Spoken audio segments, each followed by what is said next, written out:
Good afternoon. We've really got some nice little bits for you here. We posted what we had this morning regarding the Sona, and I thought we'd just go and get a couple of views from one or two people in the industry. So we reached out to some good friends of ours, Myrtle Clarke from Fields of Green for All and so many other organizations. We chatted with Pollack, who for me is one of the rising stars in the knowledge and understanding of the legal sphere around the cannabis industry. And then a gentleman that calls a spade and is doing some serious work trying to get hemp cannabis off the ground, and is doing a really good job of it in KZN, Bobby Greenhash. So let's have a look and see what they've had to say about yesterday's Sona, and more importantly, just what's happening from a Cyril Ramaphosa government point of view. How are the people feeling? So enjoy the clips, and be sure to post a comment, like our video. That always helps us to get to a broader audience. Lots of love. Ciao for now.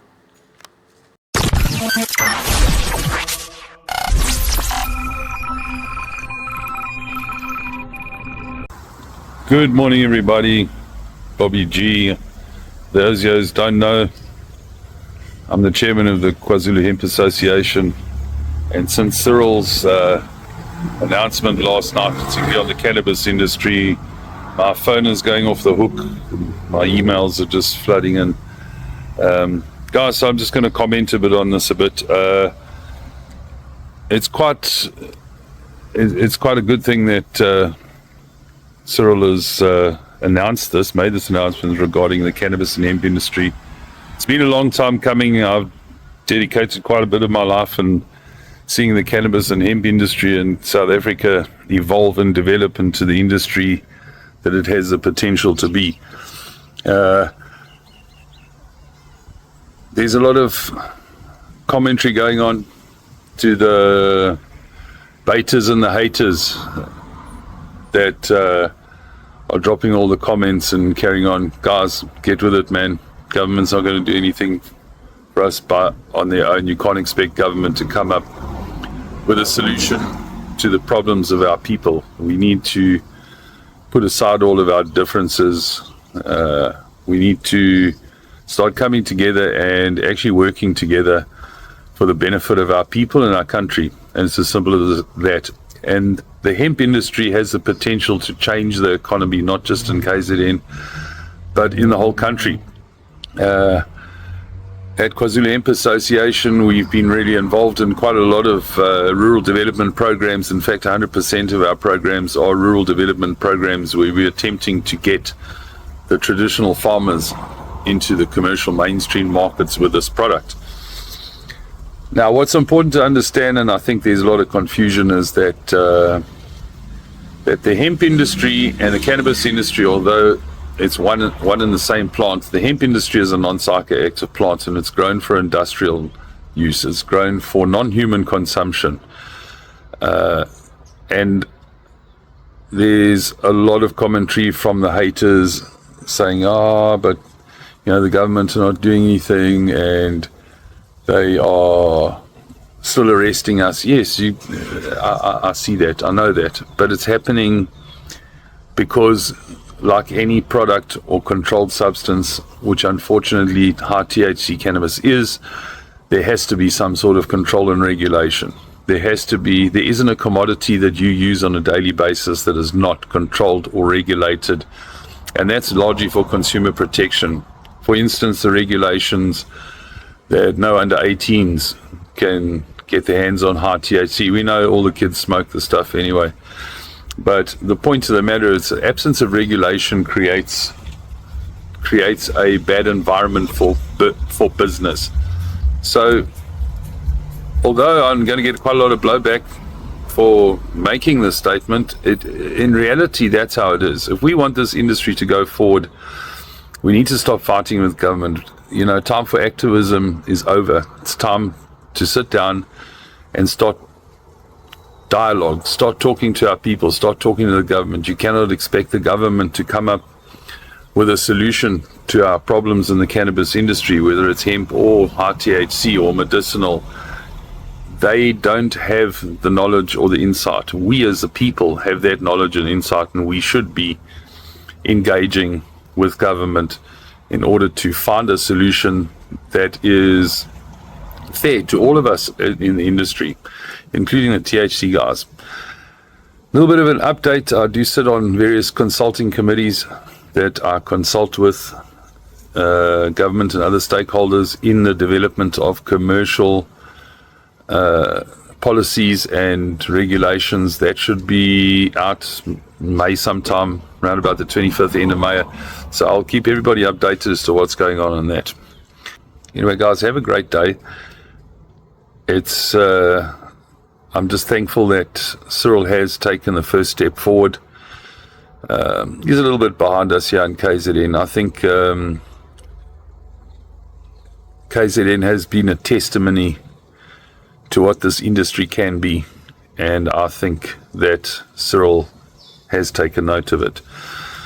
What is a bit disappointing is the clowns sitting around him in the audience when he did make that announcement, and they all started laughing and didn't take it too seriously. But that's the nature of things, guys. We can only continue to just keep pushing the message and keep showing them. They'll be laughing on the other side of their faces when they see the value to the economy. And yeah, let's see how it goes. Anyway, guys, have a fantastic day. Be good. Take care.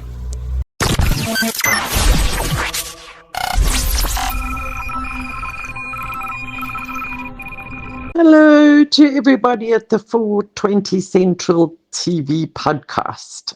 This is Myrtle Clarke from Fields of Green for All, and a little perspective on the President's State of the Nation address.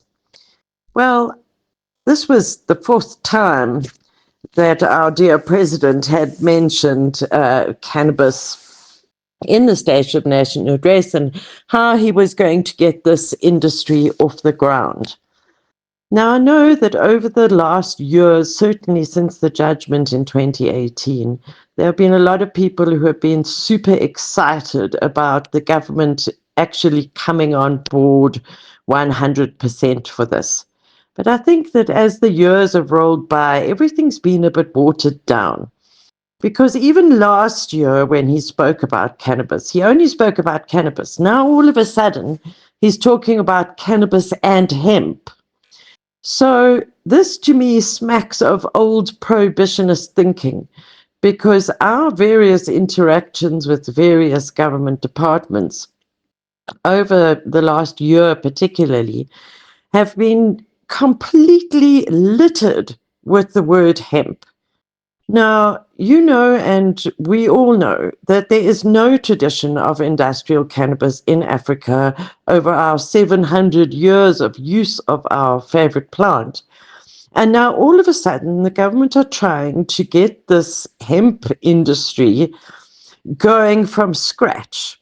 Now, if you do a little bit of research and you speak to the various experts that have been visiting our country and you speak to people in our international circles, you'll realize that hemp companies come and go in Canada, in America, in Spain, and France. And actually worldwide, there are less than 10 large-scale, successful industrial cannabis companies. There's possibly 2 in France, maybe 1 quite smallish one in Spain, 1 successful one in the Netherlands, maybe less than 10, most of them busy closing down in America. Canada's not doing very much better. So it's very ambitious for the president to say that we're going to be the leader in this cannabis and hemp industry. Because the hemp industry, I don't want to be all full of gloom and doom. I'm not saying it's not going to work, but it's certainly going to take a very long time. Because it doesn't matter what hemp conversation you have, the 3 critical points of concern about that are not discussed. And that is hot hemp, that's above our 2% threshold. That is pollen drift, that's going to pollinate all of our lank dank. And that is, where are the seeds going to come from? So these three issues have certainly not been addressed to any satisfactory level when it comes to hemp. And one must always remember that hemp and cannabis is the same plant. This is a discussion that happens every single day on social media, and every single country, everywhere around the world, is this cannabis and hemp thing. I don't have any solution for that. So that's my first point, and I hope I'm not being too verbose. My second point is the fact that he always talks about KZN and the Eastern Cape. We have 9 provinces in South Africa, and we've been sort of sniffing around various projects that people are talking about. Oh, this is going to be amazing, that's going to be amazing. But the projects that I've looked into over the last year that show the most promise, look to be the most sustainable and practical, are in the Northwest Province. There's another one that looks quite promising in Mpumalanga. We've got 9 provinces in South Africa. So that is certainly something that's purely political. KZN in the Eastern Cape, KZN in the Eastern Cape. What about the Northern Cape? So that was my second point about the SONA. My third point about the SONA, and I maybe should have made this the first one, is, okay, we're waiting for these regulations, and the regulations are most probably going to contain plant counting. And please tell me, who is going to come and count our plants? Because right now we're having to scramble around after 15 years of doing this, still trying to stop the arrests. We have a young couple who have been locked up in cages in the town of Newcastle in KZN for the last 2 weeks. And the reason why they won't be given bail is because they've got previous convictions for possession of cannabis.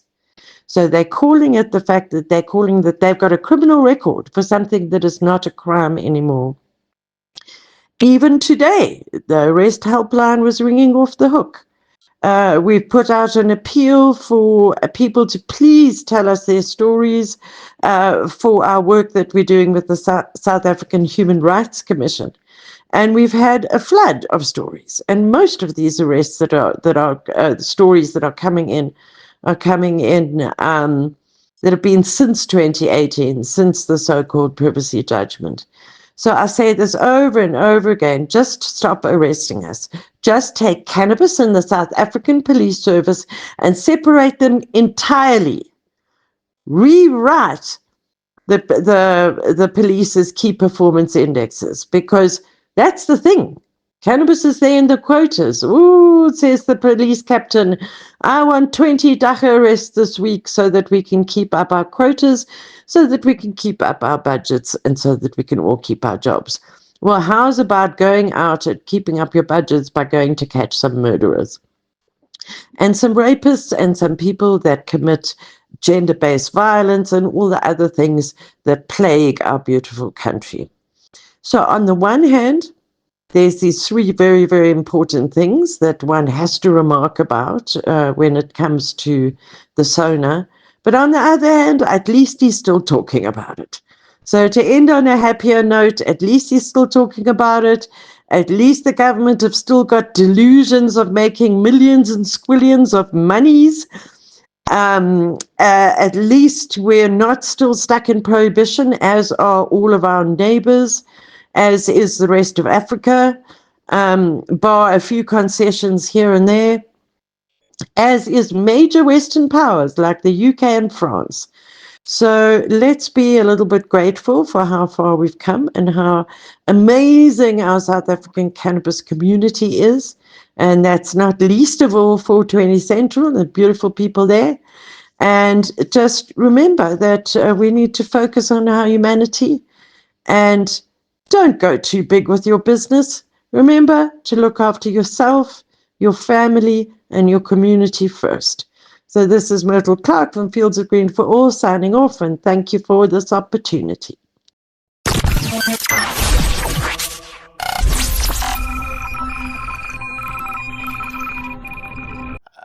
From me, Brett Pollack of Harambe Solutions, shouting out from Muizenberg.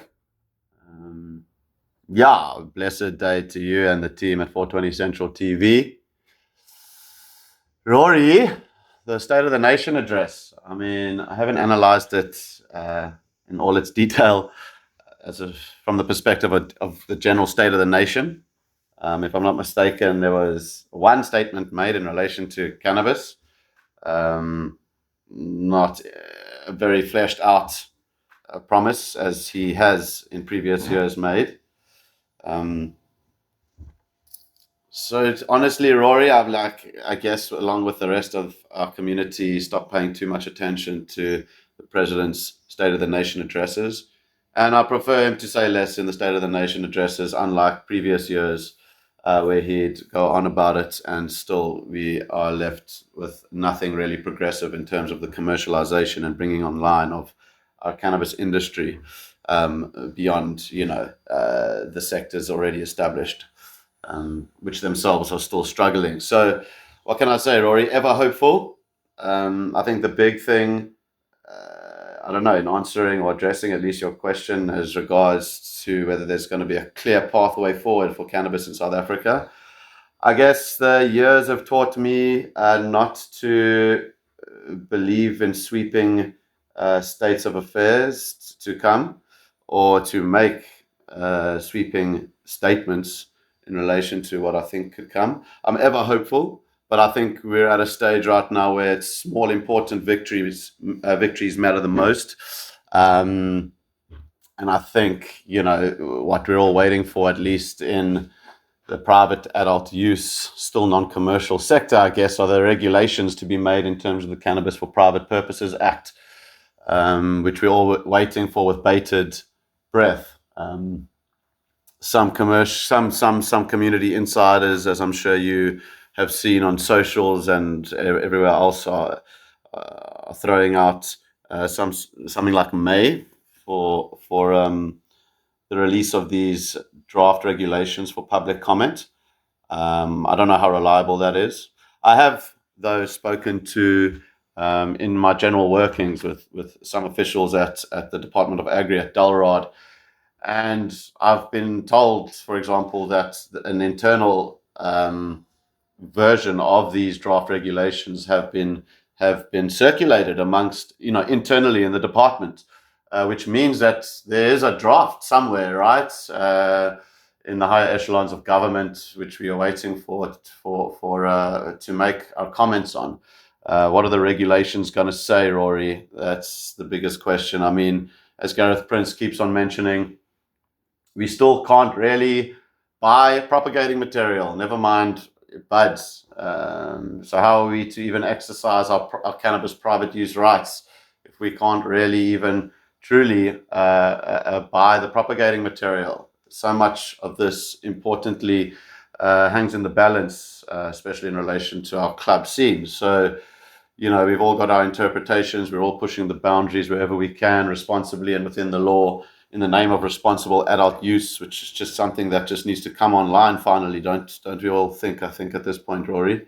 So yeah, to answer your question, the short answer is one step at a time, brother. I just can't wait to receive these regulations for public comment, to bring this act into actual operation.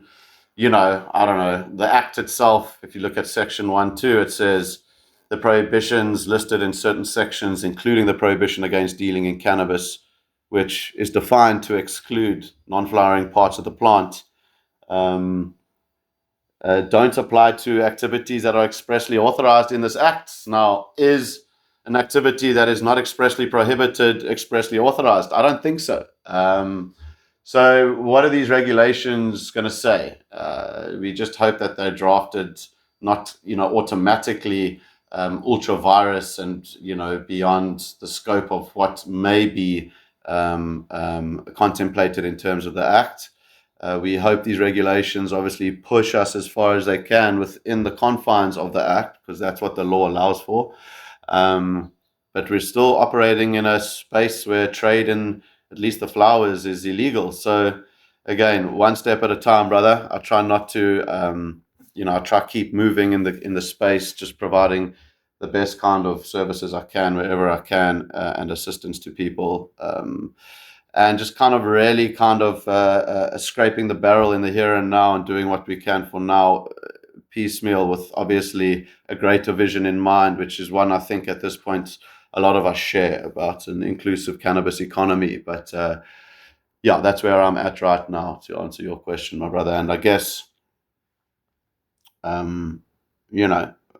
just try not to get too stressed out about everything.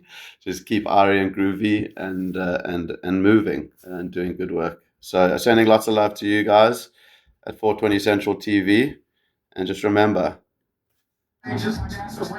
Mary Jane is the only thing that makes the pain stop. Let the music take over my soul, body, and mind to kick back, relax one time, and you go find when the stress burns your brain just like acid rain drops. Mary Jane is the only thing that makes the pain drop. Sending love to you guys, and chat soon, Rory.